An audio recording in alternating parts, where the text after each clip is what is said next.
Since the invention of the photographic process nearly 2 centuries ago, the medium has been used in an increasing range of contexts. Initially employed to capture landscapes and staged portraits, it was then used to chronicle wars, as well as to record studies of both unfamiliar cultures and contemporary everyday life. What started as a scientific attempt to make copies that do not interpret eventually prompted a collective fascination with photography as an art form. In its early history, photography was viewed as a mechanical, scientific endeavor. The photographer employed technology to create an exact copy. Advancements in the field opened the scientific process to artistic flourish, however, and with this flourish came questions about the objective nature of the photograph. Is the photograph a representation of truth or fact, a real-life moment frozen in time? Or are photographs more than that, things that get meanings, like all cultural objects, from their contexts, as Becker suggests? To explore the answers to these questions, I will first outline the evolution of photography, both historically and culturally. An understanding of how the photograph came into being will help to contextualize my assertion that photography is a visual language. By this, I mean that it is more than a method for capturing moments in time that do not interpret. It is a system through which complex narratives can be produced. I argue that with this visual language, the need for visual literacy arises, and I look to define what visual literacy might be. My focus here is the introduction of photography to mainstream culture, and I therefore investigate its impact before a shift to the digital domain. In 1826, Joseph Niepce created the world's first surviving photograph, titled View from the Window at Le Gras. The photo was produced by exposing a bitumen-coated plate in a camera obscura for several hours on the windowsill, a process he later termed heliography. How did this happen? Niepce, unable to draft images by hand, had developed an interest in lithographic printmaking. His experimentations in this field led to the invention of the first successful photomechanical reproduction. Niepce wouldn't have been able to do this without an understanding of the camera obscura, however. As far back as 500 BC, it was noted by both Aristotle and the Chinese philosopher Mozi that light shining through a small hole into a darkened chamber would project a smaller, reverse image of the outside world on a wall or screen. This observation prompted the development of the camera obscura in the 11th century by Alhazen, a device made up of a dark box with a small pinhole in one side. Although the camera obscura created an image that could be traced, it did not create a permanent image in and of itself. That required chemistry. In 1724, Johann Schulze discovered that substances mixed with silver nitrate would react to light, but that the images faded soon after. Niepce and others built on this work, extensively experimenting with different materials in their attempts to create a permanent picture. Niepce finally experienced success with his heliographic method, which was a monumental breakthrough for photography. One of the issues with Niepce's process was that the exposure time was 8 hours. Building on his photochemical breakthrough, both Henry Fox Talbot and Louis Daguerre independently developed more advanced photographic processes. In 1839, Daguerre introduced the first practical photographic process to the world, the daguerreotype, which produced highly detailed permanent photographs on silver-plated sheets of copper. That same year, Sir John Herschel coined the term photography. The daguerreotype was wholly influential. It essentially cemented the photographic process as an available technology in public consciousness. This was largely achieved in two ways. One, the French government bought the process and declared it free for public use. And two, improvements to the exposure time after its unveiling reduced it from several minutes to a few seconds. The main drawback to the daguerreotype was that a photograph could not be reproduced. That is, only one image could be produced in each instance. At the same time the public was embracing the daguerreotype, Talbot unveiled the calotype. Where the daguerreotype used metal plates, the calotype used high-quality photosensitive paper, and, although it produced slightly fuzzier results than the daguerreotype, endless copies could be produced from a single negative. This ability to reproduce would later become one of the basic principles of photography. So, the invention of photography stemmed from knowledge of the camera obscura and experimentation with photochemical processes.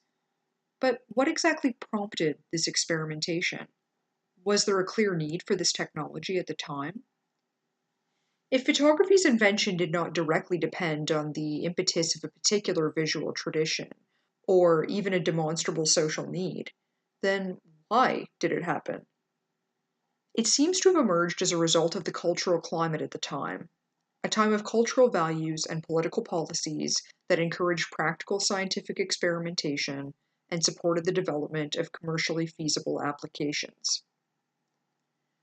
Despite a receptive cultural climate, photography as a concept was difficult to imagine before its invention. As Marion states, unlike other transformational technologies, such as air travel and automobiles, photography was not foreseen in the centuries before it was invented. Perhaps not surprisingly, reactions to the invention of photography were varied. They ranged from astonishment to hostility. Some positive reactions included the most important and perhaps the most extraordinary triumph of modern science. Photography is an enormous stride forward, and it seems like some marvel of a fairy tale. The thing seems incredible. At the other end of the spectrum, it was denounced as a sacrilege on the grounds that no human machine could capture the image of God, as well as predicted to be the end of art. Between 1850 and 1890, there were further developments in the photographic process. The first Kodak camera, created by George Eastman, premiered in 1888. Using flexible film that could be developed by the manufacturer, Eastman is credited with developing the first tool that was appropriate for the amateur. Now, it was possible not only to have your own photograph taken, but also to take a photograph yourself. Although reactions to the introduction of photography were mixed, there is no doubt that the technology was disruptive. Its emergence called previously held assumptions about truth and reality into question, and its permeation of mainstream culture also raised questions about what a photograph is and how it should be read. If photographs get their meanings from the way the people involved with them understand them, use them, and thereby attribute meaning to them, as Becker suggests, then how do we know how to read or interpret a photograph? And what implications does this have for our understanding of what it means to be literate? According to Ong, the printed text is supposed to represent the words of an author in definitive or final form. Photography, although first employed in this way, developed into something substantially more complex. Not only could a photographer manipulate an image to convey meaning through it, a reader could also attribute his or her own meaning to it. In 1936, Laszlo Moholy-Nagy, a Hungarian painter and photographer who championed the integration of technology and industry in the arts, said, "The illiterate of the future will be the person ignorant of the use of the camera, as well as of the pen." Moholy-Nagy, recognizing that the photograph had become more than a mechanical reproduction of a natural event, predicted its importance.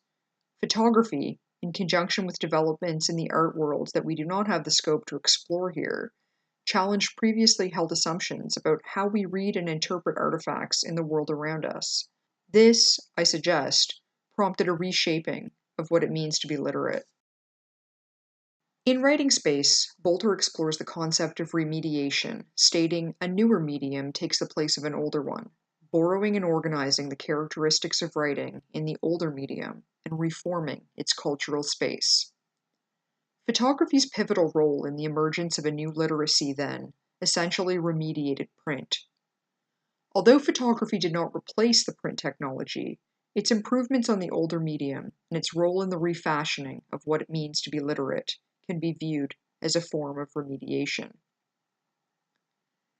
If photographs rely on signs in order to convey truths to the public in a symbolic language that is culturally learned, as Mullen suggests, then how can we gain control of our complex visual means with some certainty of shared meaning in the final results? The answer, I suggest, is through the teaching and learning of visual literacy. Visual literacy, here defined as the ability to both understand ideas conveyed through imagery and to convey ideas through imagery, requires that a person be able to understand, evaluate, and use visual information. If we accept that photography is a visual language, and that competence in reading visual imagery is an acquired skill similar to the process of learning a language, then it seems pertinent to question how complex this new language is, and what these specific instructional strategies might be that are required to both teach and learn it. Is it more than an intuitive process of biological visual perception?